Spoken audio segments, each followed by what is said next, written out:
kandi ni Android. Na Sony na izi ntabwo iPhone ntabwo ari Android. Iyo ntabwo ari Android ndabizi. Ni ibon shobora kuba atari Android. Iyi ni Android. Telefone zifite Android. Format guri. Aya. Ariko keka ngo bikunda. Format guri ari Android. iPhone ntabwo ari Android. iPhone mburu ushobora kuyibika gupfira ubusa. iPhone ushobora kuyibika gupfira ubusa ukajya ukayirare cyangwa ukafata screen ukagurisha, ufata motherboard ukayigurisha ku ruhande, ugafata ibyanyese mukado ukayigurisha ku ruhande, ariko utazi QR number yayo ntabwo iforoma. Niba ushaka kuyitaza zo wagisetting ne QR ushyire mu mashini wa format ntabwo wayiformat. Nubwo uyigurisha PS sharangiye gukora gutyo no muri nimugora turajya kujya wumutse fresh. Bro. Ko ari ni kinanaje. Kuno rabo bakuzana. Iki gucuruza ico cy'umuntu. Ni isoko bro. Urumva wamara gucuruza igicuruzwa cy'umuntu ukacyungukamo kimwe cya kabiri cyayo yagakwiye gufata we. Nibatangaga pakas. Ko ufite ideni ukagenda ukagura paka. Kube cyisa batakibitanga. Nuko wabonye ko abantu basigaye bigurira paka kurusha amayinite. Akaba yafata ideni akageza mu gihumbi yarangiza agahita atangira kujya agura paka. Nta kibazo n'ubundi afite rya deni ntiyaritekerezaho. Kuko n'ubundi agura amayinite akagura paka. Kandi iyo paka n'ubundi araza ayigura bayimuhe. Amayinite n'ubundi ahita yibagirwa. Ntago yaba agikoresha. Ugasanga n'ubundi rya deni rigumyemo. Kurera paka itabazaga. Tibura ntago iguruza. Kandi ko kuba impamvu badahagarika paka. Tigo ntabwo Tigo uzareba n'ubundi abantu benshi batonga Tigo babigurira amapaka kuko baba bafite ideni ryaramurembeje neza akavuga ati ambo reka rero ngere igura ipaka n'ubundi ni yare akajya agura paka kandi ugasanga n'ubundi paka yaguze paka iminota bamuha n'ubundi niyo agura amayinite bakamuha. Usanga n'ubundi ntaho bitaniye. Nibyo? Bara batipa baracuruza MTN. Buriya ayo bantwaye barayaguha.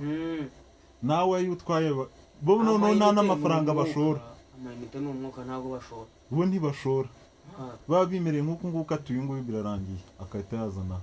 Atuye birarangiye akahita nyine buri mwese mugenda muyasangira nk'ibiryo. Musangira nk'uko turi guhumeka umwuka. Wakinjiza gusa ahantu byapfira abacuruzi bo bwabo bishyiriyeho make make kishyiraho iduka rye rya make make afite ukundi kuntu azabigenza utazishyura na MTN afutara gutwika.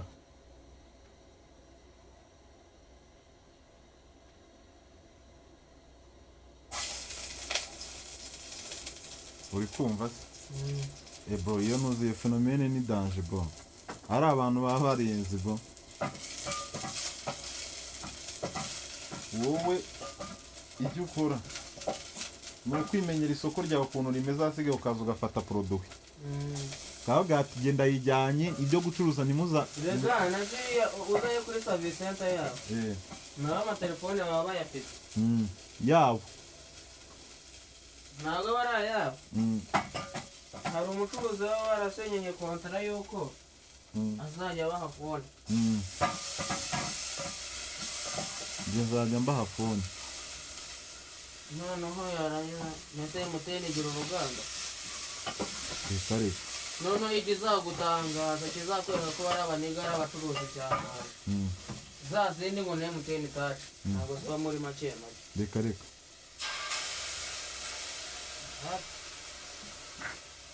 MTN touch ntabwo ziba muri make make. Kumbe.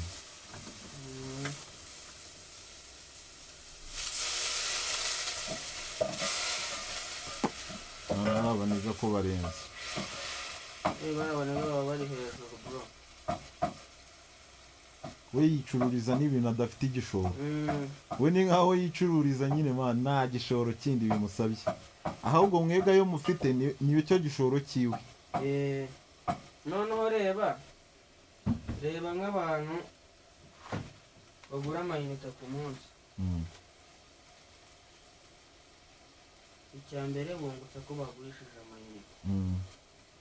none se ugira ngo mu bantu 10,000 bagura amayinite bakabaha na SMS urumva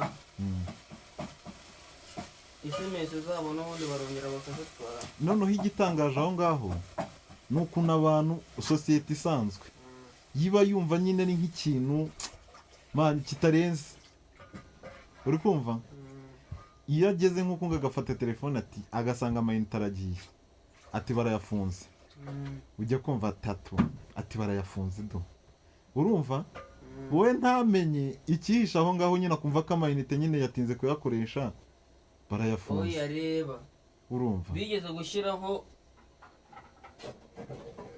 ngo ni weekend niba ari weekend paka niba ari weekend iki ndayibuka yabaga ari weekend ukagura nk'amayinite buri kwa gatandatu no ku cyumweru ukagura amayinite ataragira ukavuga babona bari guhomba abantu benshi bari gutegereza weekend ugasanga umuntu avugiye iminota 700 cyangwa 800 ku ibiceri desa ya minsi bahita bayikura iva hasigaye kwa gatandatu gusa uzarebe nijoro kuri Yoro Night batangaga MBZ 1024 ni gigabyte imwe urumva bagatanga iminota 36 yari isaha kuvuga nyine nijoro kuri Yoro Night bonus basanga abantu bose aho kugura amayinite ya Turwasa kugira ngo avuge ibyo ashaka aragura y'ijana aragura y'ijana avugira utunota 30 n'ubundi ageza kumvikana n'umukobwa ko saa 9 bari bubyuke bakavugira yasaha bahita bayigabanya reba hariho amasegonda 1800 ndabizi na megabyte 500 ndabizi bahise bayipasuramo kabiri kandi iyo uguze pack ebyiri ntabwo bagukubira wenda ngo baguhe gigabyte ya bonus n'amasegonda 3,600 usigana ya yindi n'ubundi iyihe ya bonus nyine ya yindi hari ya megabyte 500 n'amasegonda 8 n'ubundi ntibihinduka nibyo bigumaho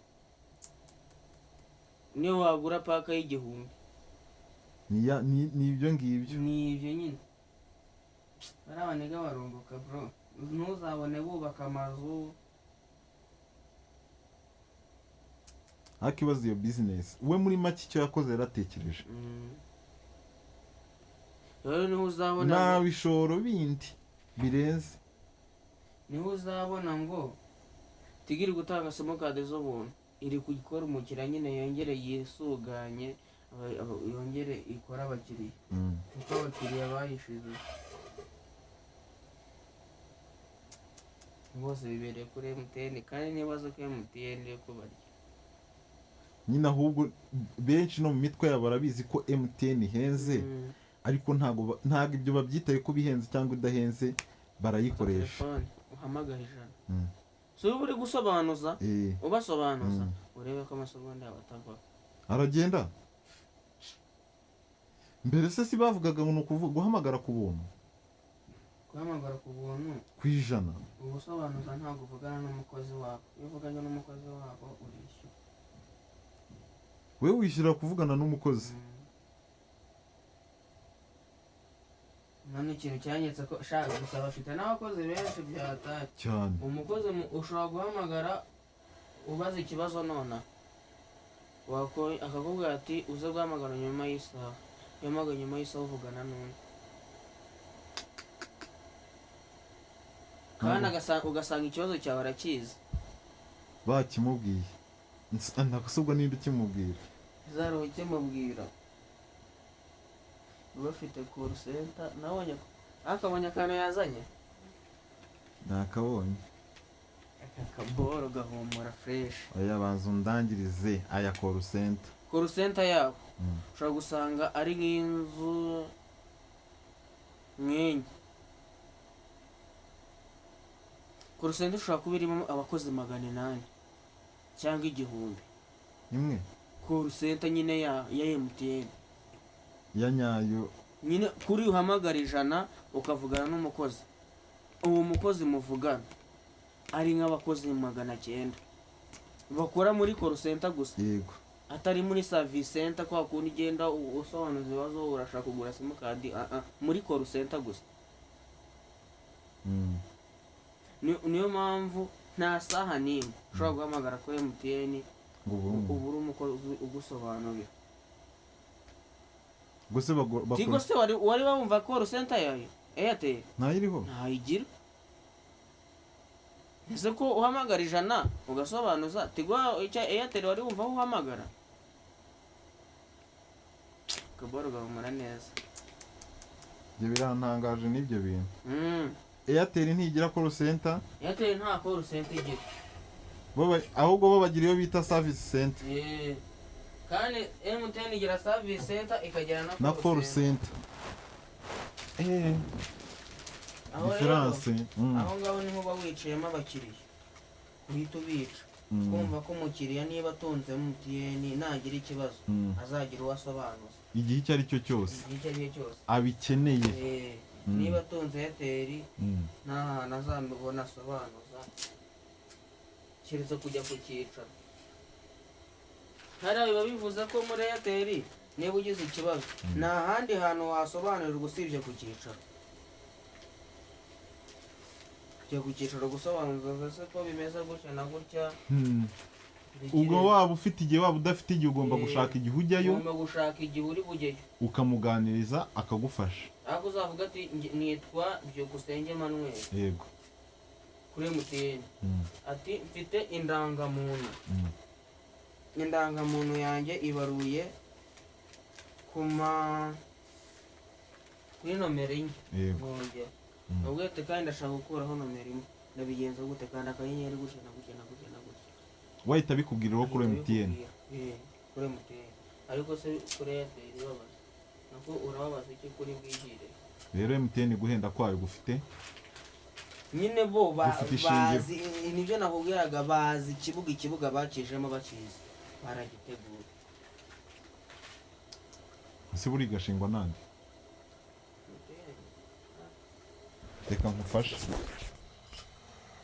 reka nkufashe ndebe abashinga iyi MTN abari bo. none rero urasanga ari abazungu.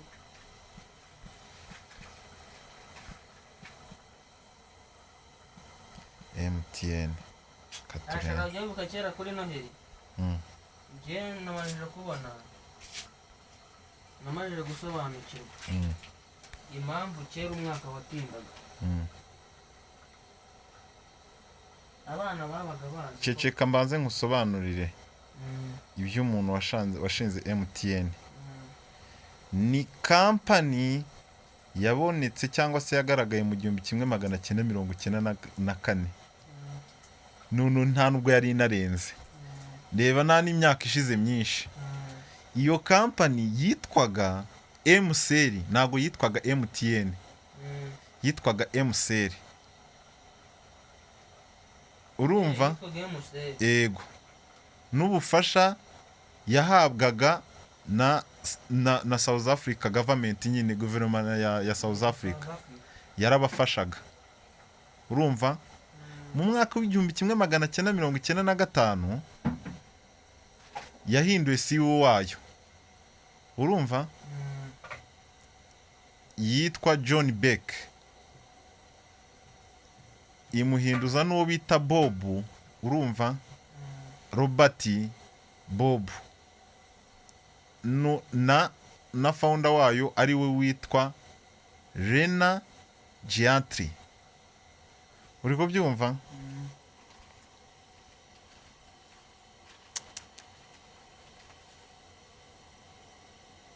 burya uzi ko ariya muri Afurika man. man uzi ko iyi Star Francis niyo muri Afurika. ndi kubona hano barivuga ukuntu nyine ari MTN Group, Pan African Mobile and Telecommunication Operator. wabyumvishe? Pan Africa uzabyumva cyane, nyine ibintu bisa nk'ibishyigikira nyine umuco wa Afurika tu. uri kubyumva? reka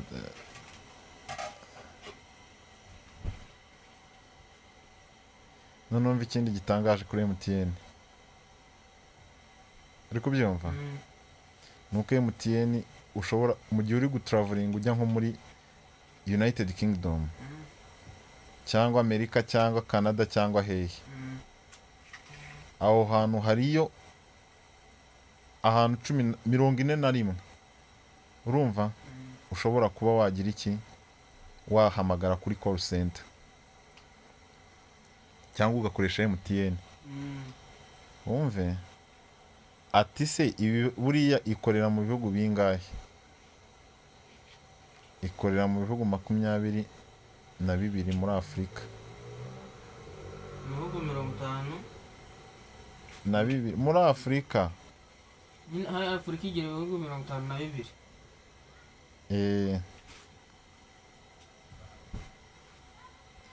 none reka tupfe kuruta turebe amafaranga bafite arangana iki nukuruta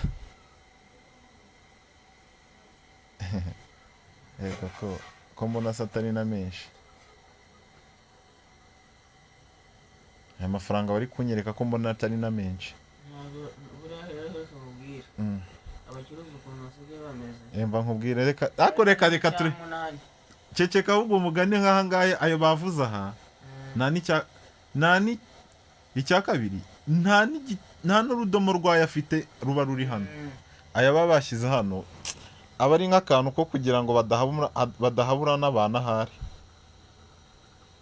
bafite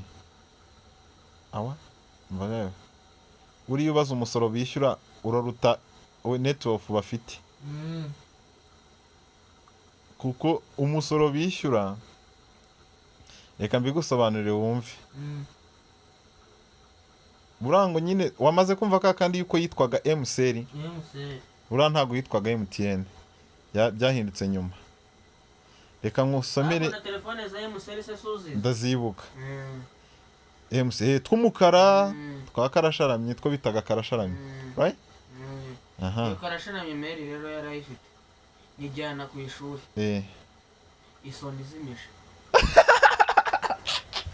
irasona nayizimije bako vigize kumutungura amagurira Nokia yarafite kandi no mwihariko yari ifite yasonaga ijimije ubwo sinzi ukuntu byagenze nashize ubwo njye nari mfite amaramu kwa kubona umwana bakunda soni ngeramo aramu numva ko niba izimije aramu itari busoni ndi muri class prof yahanishije ujya kumva aramu wajya gucanwa hari igihe nubwo ntakoraga mu buryo bwiza ariko hari igihe nari mbayeho neza mfite genge bamuri inyuma gutya ko buri munsi ntabwo mfite 2,000 kandi icyo gihe icyayi cyaguraga senkani irindazi rya senkani ryaguraga gutya ubwo iryitanu umwe nkaba namubutitse iryitanu